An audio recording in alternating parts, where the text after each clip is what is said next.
పాపం ఆమె నిండు గర్భిణి, అంటే 9 months ప్రెగ్నెంట్ ఆమె. సో ఇంకొక 10 నుంచి 12 రోజుల తర్వాత డెలివరీ డేట్ కూడా ఉంది. మరి నిన్న ఏం జరిగిందో ఏంటో తెలియదు, కానీ ఈమె క్లాసెస్ చెప్పిన తర్వాత ఇంటికి వెళ్తున్నటువంటి క్రమంలోనే ఈ యాక్సిడెంట్ అయితే జరిగింది. యాక్చువల్లీ ఆ రోడ్లో, వీళ్ళు ప్రయాణిస్తున్నటువంటి రోడ్లో కూడా పూర్తిగా డ్రైనేజ్కి సంబంధించిన వర్క్స్ జరుగుతున్నాయి. కొంత గుంతలమయంగా రోడ్డు ఒకవైపు, తర్వాత వీళ్ళిద్దరు కూడా, అంటే భర్త కూడా డాక్టరే, సో ఇద్దరు డాక్టర్స్.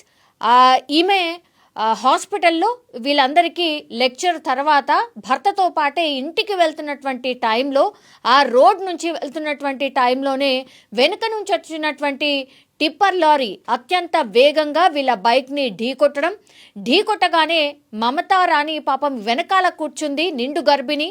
సో వెంటనే ఢీకొట్టినటువంటి క్రమంలోనే ఆమె ఎగిరి పూర్తిగా ఆమె తల రోడ్డుకి గుద్దుకోవడం, ఆ తర్వాత ఆమె పూర్తిగా అంటే ఇంజురీస్తోని ఒకవైపు, తర్వాత అక్కడే రాళ్ళు ఉండడంతో ఆమె రిప్స్ అన్నీ కూడా బ్రేక్ అయిపోయాయి అన్నటువంటిది డాక్టర్స్ చెప్తూ ఉన్నారు. అండ్ ఇంటర్నల్ బ్లీడింగ్ ఒకటైంది. అండ్ ఈ యాక్సిడెంట్ తర్వాత పాపం బేబీ ఆమె కడుపులోనే చనిపోయినట్టుగా కూడా చెప్తున్నారు.